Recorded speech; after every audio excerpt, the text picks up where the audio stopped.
Good morning, all of you. Today is English Literature, Chapter 3 The Clever Wife. Let us start Chapter 3 The Clever Wife.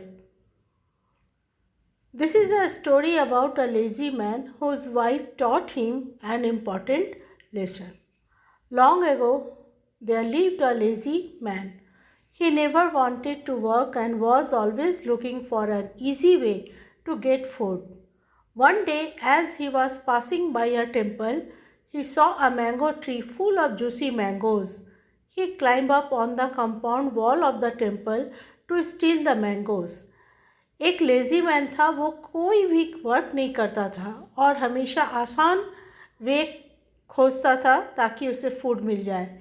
एक दिन वो temple के पास से गुजर रहा था तो उसने मैंगो ट्री देखा जिसमें बहुत सारे आम थे। वो कंपाउंड वॉल पे चढ़ गया मंदिर का और मैंगोस चुराया। The temple also had a pond full of fish. As soon as the lazy man noticed the fish, he jumped into the compound. Being lazy, he didn't even bother to bend. He used his hands to pluck the mangoes and his feet to catch the fish. Stuffing both in his bag, he ran home. Here, I have brought some good food today, he said to his wife, taking out the fish and some mangoes from his bag.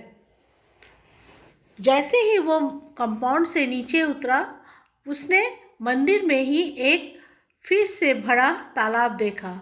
उसने वहाँ से मछली भी चुराया और मछली और fish लेकर घर को आया और अपनी पत्नी से कहा कि आज मैंने बहुत अच्छा गुड फूड लाया है, तुम इसे बैग से निकाल लो। At first, his wife was excited to see such delicious food as they had not eaten mangoes and fish for a long time. But then she thought. At first, उसकी wife जो थी वो बहुत excited थी इस तरह के delicious food को देखकर, क्योंकि ऐसा फूड उन लोगों ने बहुत दिनों से नहीं खाया था। लेकिन फिर वो सोची, he never goes to work. How did he manage to bring home the mangoes and the fish? जब ये काम को नहीं जाता, फिर इसने कैसे मैंगोज और फिश मैनेज किया? She took the bag from her husband and asked. वो अपने हस्बैंड से बैग थैला को ली और asked पूछी, Where did you get these from, dear? तुम्हें ये सब कहाँ से मिला?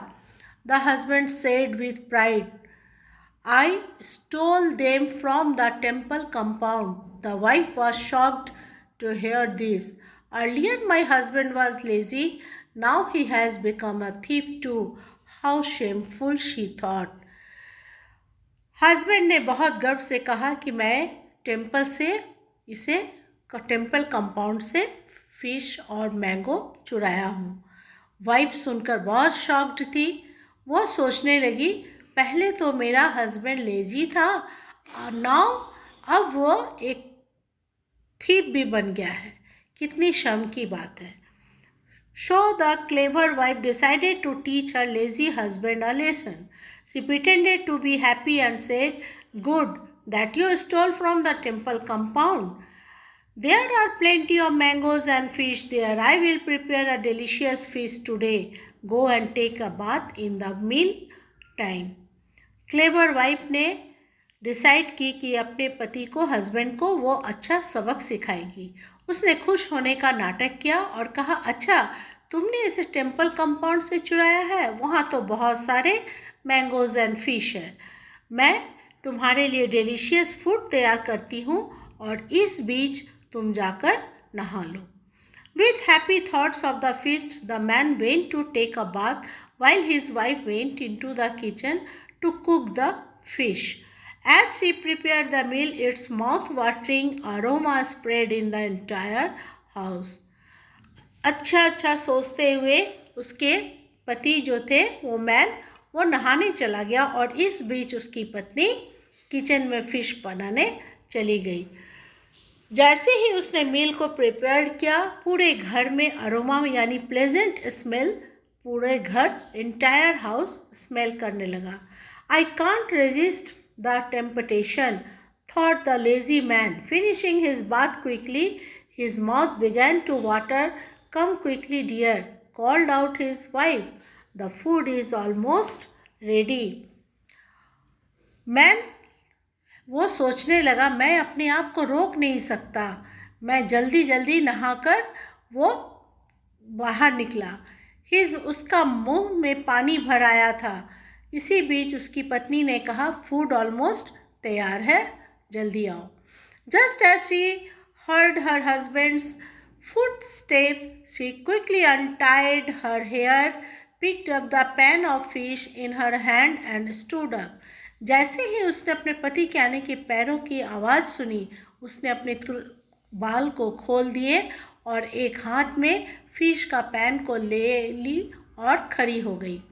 As soon as her husband entered the kitchen, he saw a horrid-looking figure staring at him. How dare you steal from my temple? Yelled the wife. What? Your temple? Asked the man, scared. Yes, I am the goddess of the temple, replied the wife angrily. I saw you stealing from my mango tree and my pond. Now I have taken possession of your wife's body and I am going to kill you. Hearing this, the man fell to his knees and begged for mercy. जैसे ही उसके पति kitchen में आए, उसने एक भयानक रूप देखा। वो देखा कि उसकी पत्नी जो एकदम भयानक रूप में सामने खड़ी है। वो चिल्ला कर कहती है, तुम्हारी हिम्मत कैसे हुई, तुमने मेरे मंदिर से मेरे सामानों को चुराया है। उसके पति ने कहा, तुम्हारा मंदिर? तो वो बोली, हाँ, मैं उस टेम्पल की गॉडेस हूँ और मैंने तुम्हें चुराते हुए देखा है। मैं तुम्हारी पत्नी के बॉडी में समा गई हूँ और अब मैं तुम्हें मार डालूँगी। यह सुनते ही वो मैन अपने घुटनों के बल गिर पड़ा और दया की भीख मांगने लगा। Then go and throw this vessel of fish into the pond and swear by me that you won't be lazy anymore and that you will work hard and that you will never steal again, said the wife. I promise, O goddess, said the man. वो आदमी उसके पैरों पर गिरकर दया की भीख मांगने लगा। तब उसने कहा कि जाओ और ये फिश से भरा हुआ वेसल पॉन्ड में डाल दो और मेरे सामने ये कसम खाओ कि तुम अब कभी भी आलसी नहीं बनोगे, तुम कड़ी मेहनत करोगे और कभी भी सामान स्टील यानी चोरी नहीं करोगे। वो उसने वादा किया कि मैं प्रॉमिस करता हूँ। He threw the vessel of fish in the pond and vowed never to steal again. From that day on, he was a changed man and not lazy anymore. Thus the clever wife had taught her husband a valuable lesson. और वो आदमी pond में जाकर fish से भरा हुआ vessel को गिरा फेंका और कसम खाया कि अब वो कभी भी सामान चोरी नहीं करेगा। और उस दिन से वो बिल्कुल ही बदल गया। अब वो आलसी भी नहीं था। उसकी पत्नी ने उसे एक बहुत ही अच्छा महत्वपूर्ण लेसन सिखाई। Now today's homework is write the underlined words 3 times in 4 lines copy and learn it. Thank you.